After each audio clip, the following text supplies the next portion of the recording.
Tratando de buscar referencias médicas serias, lo que es la página de la CDC hace mención de muchos de los síntomas que tienen que ver con el daño por la radiación, y de hecho hay un síndrome que se define como el síndrome de radiación aguda.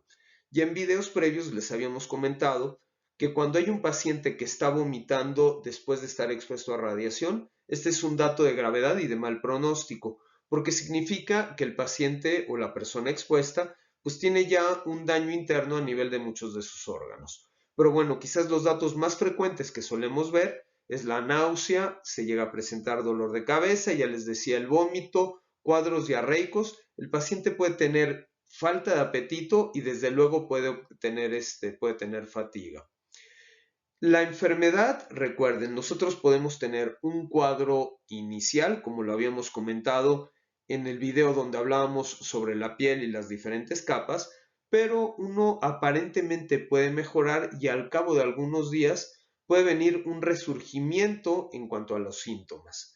Entonces hay que cuidar lo que son los productos de desecho a nivel celular, es decir, yo ya tuve una quemadura, ya se tapó un vaso sanguíneo, se está abriendo de nuevo la circulación, pero ¿qué sucede con todos los vasos sanguíneos que estaban tapados y con el tejido a que nutrían? Pues todo ese tejido el organismo lo va a tratar de remover y para removerlo se van a dar distintos mediadores químicos que lo que van a hacer es una respuesta inflamatoria muy intensa que además de remover a estos detritus o estas basuritas que quedan ya de las células, pues va a dañar también a muchas de las células de nuestro propio organismo. ¿Qué es lo que nos da entonces estos datos tan severos derivados del síndrome de radiación? Pues bueno, así como sucedía en la piel, lo que es la mucosa es lo que son las coberturas internas del estómago, del intestino delgado, del intestino grueso, pues empiezan a tener daños.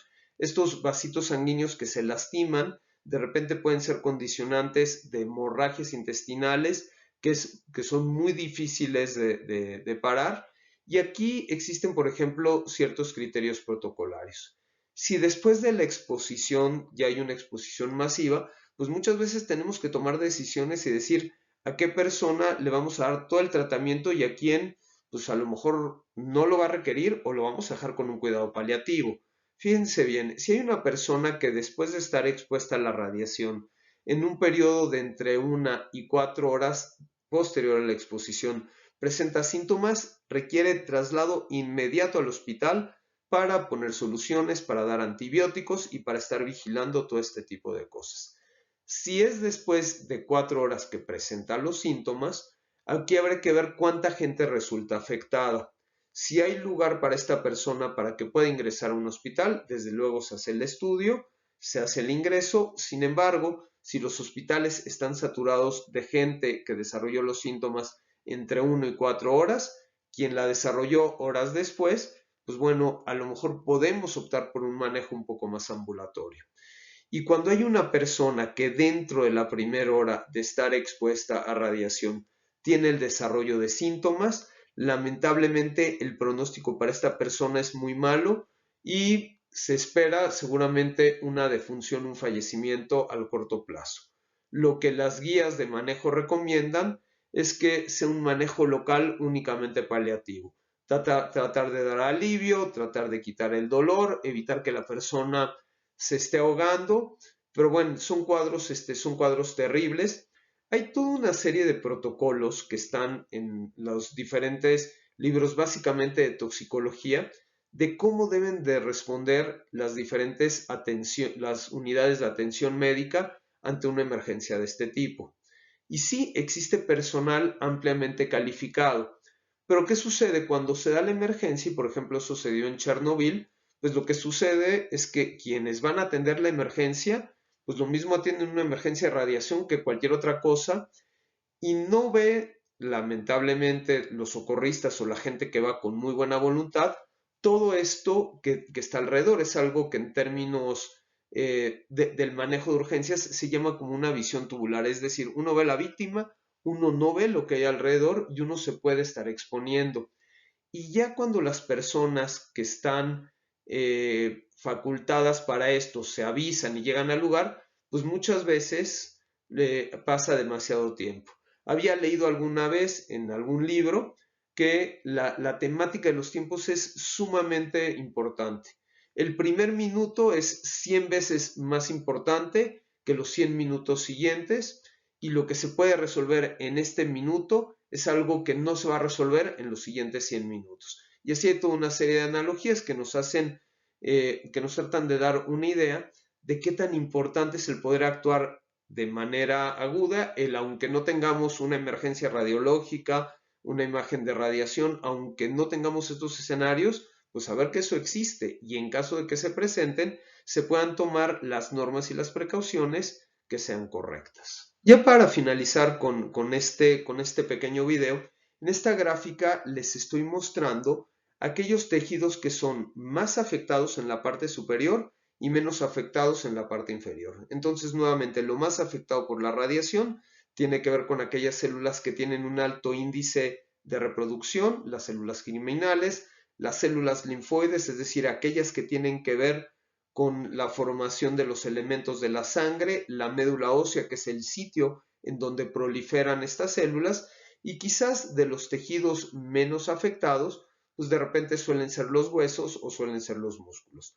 Pero como les comentaba en otras diapositivas, mucho del daño va a depender de la cantidad de tejido que resulte afectado, es decir, de esta radiación absorbida que se tenga, y pues justamente de cómo esté la susceptibilidad también de la persona, que tantas células germinativas o no de repente tenga. Acorde al nivel de Grays absorbidos, entonces, por ejemplo, esta es una de muchas tablas que de repente dicen, bueno, menos de 0.5 Gray es rara la presentación de síntomas, cuentas de 1.5 a 4 disminuye la cuenta de espermatozoides en los hombres, más de 2 Grays podemos tener manifestaciones sanguíneas.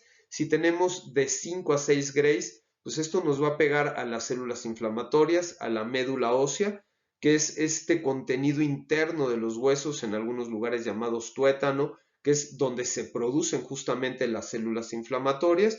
Pueden haber lesiones purpúricas, es decir, lesiones que tienen que ver con pequeñas hemorragias a nivel de los capilares. Si tenemos más de 10 Grays, pues tenemos la parte de los cuadros intestinales, que ya hemos comentado que este es un cuadro grave, y con una exposición mayor a 20 Grays podemos tener un daño neurológico y muy probablemente un fallecimiento. ¿Cómo diagnosticamos el síndrome agudo de radiación? Pues desde luego tenemos los parámetros clínicos, pero también tenemos algunos parámetros de laboratorio.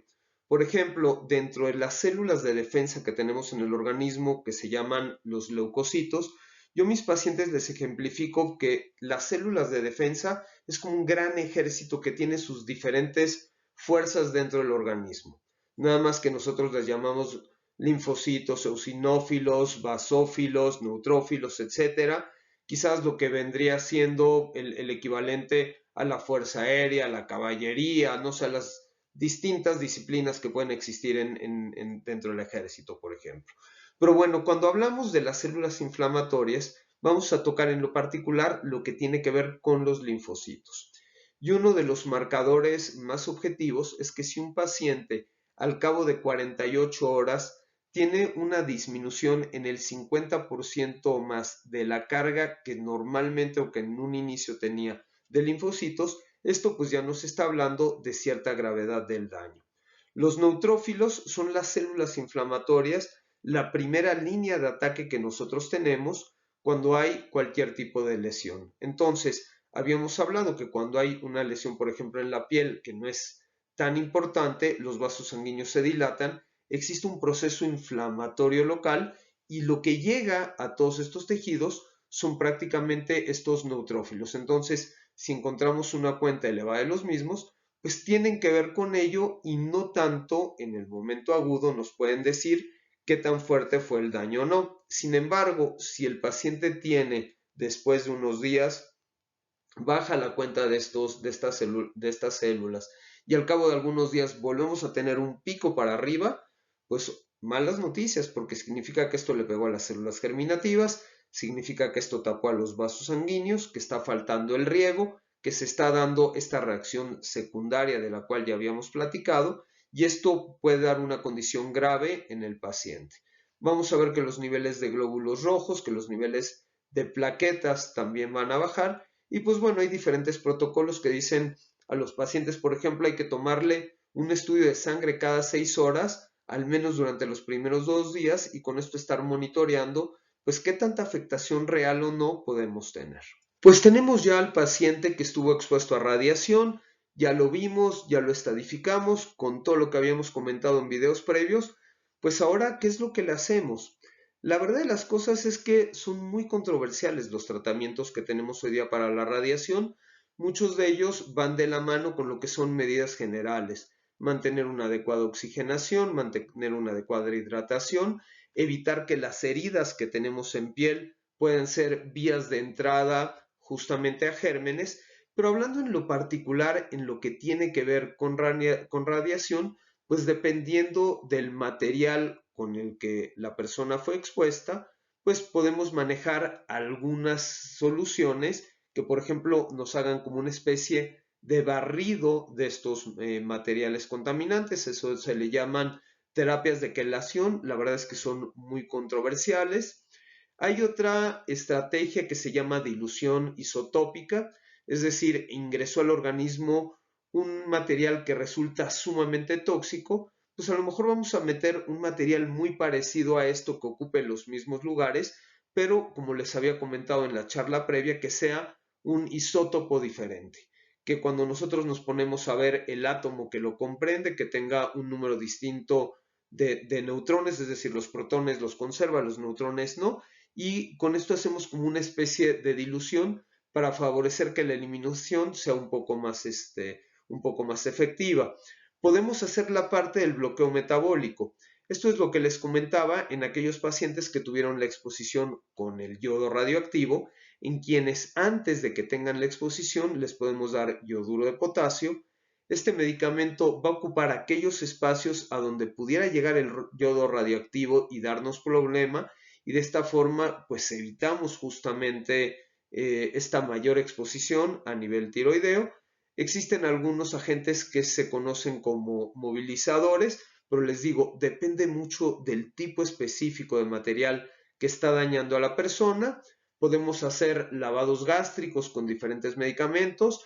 Sin embargo, pues también cuando ya tenemos un daño a nivel del tracto digestivo y le empezamos a meter la mano, si el paciente a lo mejor no estaba sangrando, nosotros le podemos provocar el sangrado. Entonces tenemos que tener mucho cuidado con este tipo de cosas, y también cuando los materiales tóxicos se absorbieron por vía inhalatoria, pues muchas veces podemos hacer una broncoscopía o podemos meter la camarita de televisión que llega hasta los bronquios y estar haciendo un lavado local. Ahora, sí es bien importante tomar en consideración que estos tratamientos no son una situación urgente inmediata, sí son una situación urgente mediata, es decir, se deben de hacer a la brevedad, pero con una planeación adecuada. ¿Por qué? Porque todo médico, toda enfermera, todo personal que va a estar expuesto a estos pacientes, pues va a tener también el riesgo de adquirir radiación. Entonces tiene que entrar con todo el equipo de protección personal, con conocimiento de lo que va y con toda una serie de medidas. No pueden ser manejos improvisados de a ver, el paciente llegó a urgencias y vamos a hacer esto o no, sino sí debe de llevar al menos una pequeña planeación antes de poder actuar.